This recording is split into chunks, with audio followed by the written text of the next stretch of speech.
Hey, ladies and gentlemen, this one will be quick but interesting.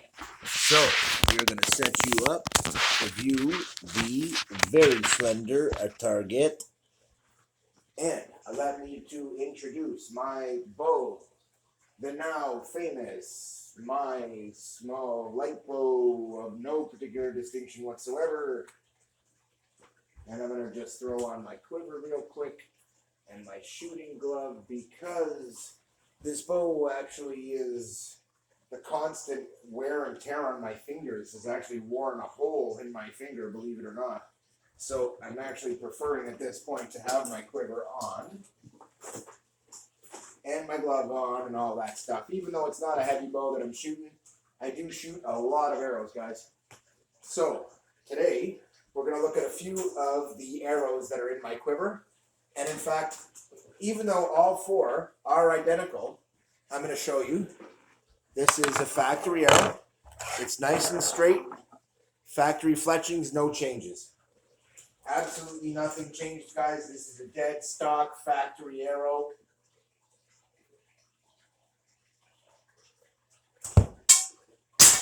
Well, guys, that was incredibly close. This is the other identical dead stock factory arrow.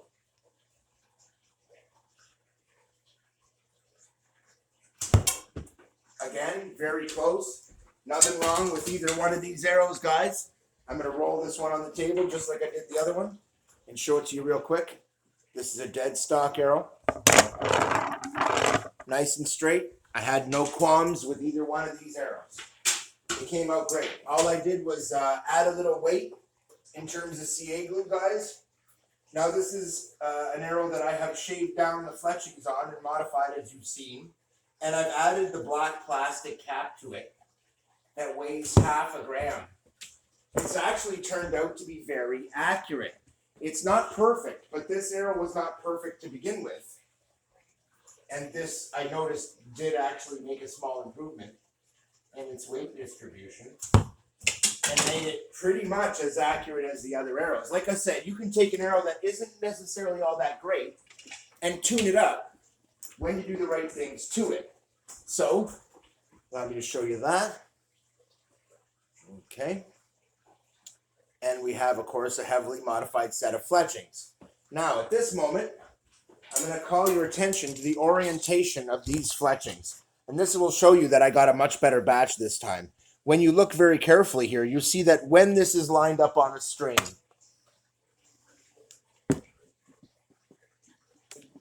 and you'll see that this fin kicks off very sharply to the inside, guys. That's not a good thing. You see real closely, and you look real closely. You see that one orange fin? The one is straight up and down in line with the string. That's good. You see the other one is knocked out? That's bad. Allow me to knock one of the good arrows that came not flawed and show you the difference. So on this one, when you look, you see the other thing where this one is down and this one is actually farther out. Well, that's good because this is where the rest is, and this is going to go around the top of the rest, and this is meant to be a shallower angle so that it slides by the rest and it works well. Okay, that's one thing. Now I'm going to show you this other one, same out of the same batch, and you'd think they'd be fletched exactly the same. And luckily, in this case, they are. This whole set was different. It's like they were a totally different grade of arrow, guys. They almost came out a completely different quality of arrow. But in the end, these are very different. This one has been modified. Now we're going to try out a new one that I've done. And it is also heavily modified, and I'll show that to you. It also has a half-gram tip on it. But I've also modified the fletchings to get a very similar fletching to what I was already using with these, only a little bit bigger. As you can see, the difference. They're very close, but they are slightly different. I decided to go slightly bigger. Also, the black fin is noticeably bigger than these fins. There's a reason for that, and I wanted you guys to be able to witness the first flights of these arrows as they are now modified. And you can be there with me to see if they're any good. And so far, I got to tell you, there's nothing wrong with them. They are just fine, each and every one of them. It flies great. I now have 4 good arrows, and we'll see if this one still is a good arrow, because I just modified the piss out of it. And this arrow was the worst one for rubbing my fletchings. And look at that, accurate as pie, flew great. Let's do the thing same as always and see if it's repeatable. That was not a bad shot. That actually came pretty close. Not bad. Take a few more shots with it. Now don't forget, this one has a slightly lightened rear end because I've cut down the 2 inside fins pretty substantially. And it has a weighted nose that is an increase in weight of 0.5 gram. So with all those things considered, it's doing pretty good. And it actually is flying pretty good. So hold on. I gotta tell you, that's pretty close. The only real difference I'm seeing is that it's not hitting my hand as much because I have shaved down the fletchings. It is coming off pretty good of the bow. And I mean, I'm hitting the target, guys, so I can't complain. It's getting really close when I don't. And what I'm seeing is that with none of these arrows do I get really big, huge flyers, unless the fletching hits my hand in a weird way, which is one of the reasons why I started dialing them back in the first place. And it's like, if you notice, I'm aiming for the exact same spot every time, and this is aiming for the exact same spot every time. It's like, it's pretty consistent, and at that point, all I'd have to do is aim over left a little, and we start picking apart the target. Now, there's still a few things I want to do here and adjust, but really, that's a good start. So, given that it's coming off hard to the right, and that black fin is on the right, we could assume the black fin is dragging it over. But when I fire it like that, I don't know. I mean, that came off so barely to the right, I could barely say it accounts for it coming off the rest. Because that puts it off to the right too. And it's like, I don't know, I aim straight and it travels pretty straight. So I'm just going to give a couple more times here. Oh, man. Well, that's unfortunate. Sorry about that, guys. Anyway, it's not been raving success here. I'm not seeing incredible accuracy with this arrow, which tells me, in all honesty, there's been a slight reduction in accuracy here. But it's very small, guys. Very small. I'm seeing good accuracy. I'm seeing enough that I can still hit the target reliably. But what I'm seeing is I had to lighten the nose. No, heck no. I lightened the tail and weighted the nose. Don't forget. This was a brand new modified arrow. So, it's first day. However, I did a good job on the tip. It didn't come out perfectly evenly, but it came out pretty well. It's actually taken impacts. And I'm going to pull that tip right off. Inside of it, this is sucking. Sorry about that, you guys. Inside of this tip is a core. I've just pulled the tip off, and you can see the core here. I'm going to try shooting with just the core, because that's about 0.2 of a gram, and I was adding 0.5 a gram. This might make it more accurate, guys. It actually is. It felt like it was more accurate. The nose of the arrow felt just that little bit lighter. And this is kind of one of those things. You got to really fine tune an arrow. We're not talking by huge amounts here. We're talking by little tiny amounts. Now, me trimming the fins, you might think was bad, but it actually was good. Because they're not throwing off my accuracy anymore. Now I'm getting bang on accurate groups with this arrow. Well, this isn't a bad arrow. This is my own fin configuration and design, technically, because I've remade it out of the fins that were already there. I also took the weight off, so now we just have this little weight on the tip. That's pretty good. So I'm going to compare that to the other arrow that I have already made that seems really accurate right now, actually, with the full weight of the 0.5 gram weighted on the tip. I like it. I just want to keep shooting with it. And look at that. I mean, there's no problem there getting any of these to hit. So my estimates on the weight was accurate. 0.2 to 0.5 gram added to the nose if you're going to lighten the tail. If you're not going to lighten the tail, a full gram added to the nose, guys, and you've got nicer arrows that have good impact force. At the same time, you know, we're not firing from crazy high poundage bows here, and I don't want to be.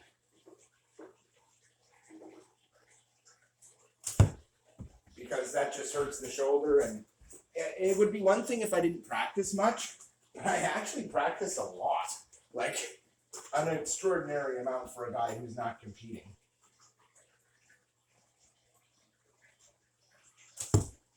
Now this was the stock arrow, and it's been beat to hell, guys. This was from the original batch, and I gotta tell you, I can feel at times little bits of fiberglass coming off it. I know that it has internal damage from being fired against really hard objects like a concrete wall, without any regard for the fact that it was a 40-pound bow doing it through an 80-pound bow. So, you know, like, it's a miracle this survived at all. But as I said before, you know, I've never had any trouble shooting these out of a 40-pound bow. I've only ever had trouble when I exceeded their rating. So in this case, what I did with all three of my arrows was I CA glued down the fins just to make sure they're extra hardened, which is good. And as you can see, you know, this isn't a bad arrow. I try to do repetitive shooting so I can get as many groups as I can. And really, you guys are looking at this, and it's not bad. And I mean, look at that. Really, I'm quite comfortably hitting a 0.65 target and making it, you know, just move each time. So it's actually quite a good arrow. It also still has the 2 Band-Aids on the nose. So this has 0.8 of a gram added, and it has the most lightning done to the tail, but it flies really well, like so well that you would never know that it wasn't kind of optimal. Like you'd think it was a factory arrow if you just happen to see it shoot. So I'm putting that one away. I'm also putting the new one away that I modified, because I've shot both of those and they actually shoot really accurately, guys. Like accurately enough, I don't have any complaints. So I'm going to shoot the dead stock arrows just so you can kind of get a comparison again before I quit. Now see that? That wasn't bad, but I'd have hit it bang on there, except for the fact that those giant fleshings smucked my hand and made it not only a little painful to shoot, but actually looked like they've cut my glove a little bit. So you get sharp, guys, when they're coming by your hand at that kind of speed. And there you go, I smoked it right on. But I also noticed it went around the bow nicely that time, and it didn't touch my hand at all. So, I mean, it's really, you got to have the perfect technique. But it does work. These are good arrows. I hit it pretty much again there. And it's just as accurate as the other arrow. I'm not seeing much of a difference. But this is the dead stock arrow, and that's the proof I know what I'm doing. I modified nothing on this one. This is pretty much just the stock arrow, but I reinforced the tip with CA glue, reinforced the fins with some CA glue. That's it. Those are the only changes. So I did technically add maybe a 0.2 of weight to that arrow total. And I've done it to this one as well. These 2 arrows are identical. They are the 2 that I essentially didn't change. And as you can see, I can move that little bugger every time with these arrows, it seems like. And it doesn't seem to matter which one I use, which is really good. It's almost like I don't have a number 1, a number 2, and a number 3 arrow anymore.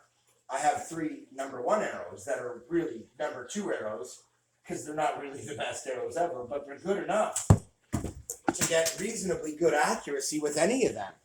And that is the goal. And if I can achieve that, well, then I'm ecstatic, guys. So I'm going to cover this real quick. I've decided these little tips aren't so much necessary, but they do work. You can add a tip to these if you care to. I'm also going to show you now that this is all done.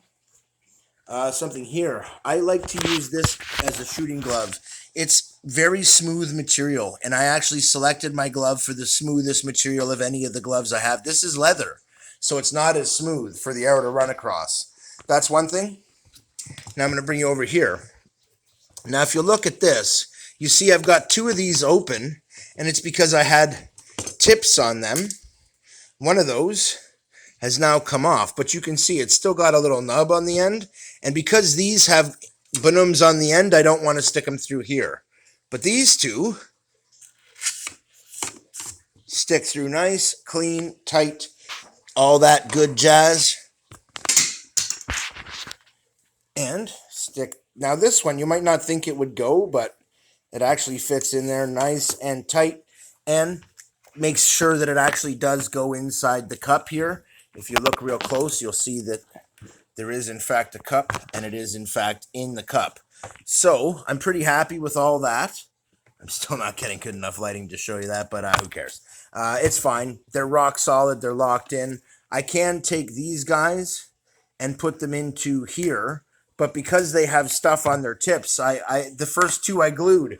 I stuck them in here. I pulled them out, and one of them got ripped off, and one of them didn't. And I thought, okay, the glue's not that strong for these to this type of foam, but this one came out rock solid, guys, and straight, and is an old beat up arrow. It's like every time I do something with this arrow, it turns out perfect. And you can see that I have a very different setup on each of my fins. These are dead stock. These are not. These are modified. But you could tell that they are very accurate. This configuration of mine works very well. And so what I will say is that these are just as accurate as those, but carry more impact force because they're heavier. Both of these do.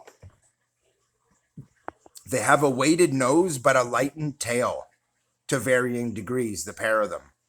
These two are unmodified, save for the fact that I did put a little CA glue on the nose, and I did put some on the nocks and the fins. So they've been reinforced, but that's all. And that doesn't help with the weight imbalance. But it's not that bad. And as I will point out to you, all you need to do is fine-tune them according to your preferences. To me, right now, all four of these arrows fire equally well. But this one had its nock slightly aligned differently so that these fins were in the way. These two, I don't notice the fins getting in the way nearly as much. I've shot each of these 4 or 5 times now, and I don't find that because of the way that they're fletched, like I showed you, and those fletchings are equally moving away from your hand or from the arrow rest, it means that there's no trouble there. And if you look here, it's the same, where they're equally going away from the nock. But I find this one would rub more, but the one that is the problem is actually the top one. So this one's safe. And it's like, you got to watch for this because some of these are actually fletched to go off the right side of the bow, and some of them are actually fletched to go off the left side of the bow. The problem is most people are right-handed and shoot off the left side of the bow. I'm right-handed and shoot off the right side of the bow. So finding the right fletchings for me is hard. Normally, they're set up for very particular draws that I don't have. So I need to modify mine. Anyway, just because of the way modern fletchings are done. In the old days, I didn't. But unless I get really good ones, it looks like I'll be modifying. But even still, I don't have an arrow shelf. When I step up to buying arrows for this guy, or any of the ones that have proper locked-in shelves, I won't have to worry about this so much. But I have fired these off the other bow, and they were thrown off because the arrows weren't nocked properly, and the fletchings were bumping, just like this guy. So sometimes you have to make a mod like this, and knowing what to do helps a lot. It's the reason I wanted to show you guys my experimentation with that and how that's affecting accuracy. In fact, if you do it right, you'll find it doesn't ruin your accuracy. This was coming off hard to one side, to the right, you might think, but no. Once I knocked these off so they weren't rubbing as they passed and weighted this one a little heavier so it compensates for it wanting to drift to the left, it actually works really well now and fires straight. This one never had a huge drift problem. This was always a pretty straight arrow that was good from the start. It was technically my number 2 arrow, and it's gotten a little bit better with the addition of the proper amount of nose weight and the reduction of those fins and the reduction of this guy. All that meant a better weight distribution with fins that weren't interfering, and that made it accurate enough that it's in this group of my best arrows, guys. That's it for this one. Love you guys. Once again, I'm just going to end with a quick inspection of our nocks. I'm not seeing any damage, guys, whatsoever in any of these from being fired out of a 40-pound bow. which is to be expected. I'm also not seeing any white marks here. I had noticed when firing it from the 80-pound bow, I started seeing white stress marks here right away on the nocks, and that is the places where they have broken. So watch for the damage marks. If you see the little stress lines forming along the edges of your nock here, it'll indicate, and they'll be right here pretty much where they meet the hole. They'll, because they flex here, eh? And if the bow is too high a poundage, it'll actually be ripping out of here with too much force. Also, I'm going to shave these a little bit, like I suggested last time. I actually never did do them, and they ended up breaking. Who knows? I doubt those things are related, though. One is a matter of it getting kicked in the butt too hard. The other one's its ability to release the string. I'm not worried about that part. It hasn't seemed to be a problem anyway, which is why I never addressed it. I was going to change it because I thought it would be a problem, but they seem to release really smoothly and get good accuracy, so it seems that part is fine. These knocks turned out to be okay. And in the end, everything here turned out great, guys. They're good arrows. They fly well. I will buy more of them in the future. I just needed to know how to treat them, how much weight to add, where to trim, and mostly that has to do with the type of bow I'm using and the fact that it doesn't have an arrow rest, and I have to dial it all in for that. So once you remove weight from the tail and you're doing this and you're doing that, you're adding a little nose weight. I mean, you might think it's easier to DIY your arrows, but it's not. It took me an hour to do this. It took me days to make and dial in arrows in the past, guys. That was only something I did, making bow and arrows, when I was at the same campsite for months. And then I would make them because it took time, but I had lots of time in the bush and I was bored. This isn't that. I want to do a DIY setup that's relatively quick, and the bow is quick to make. And I figure if I could keep the arrows to a short build time, the quiver to a short build time, you could make everything you see here in an afternoon, guys, for a cost of about $50. Keith out.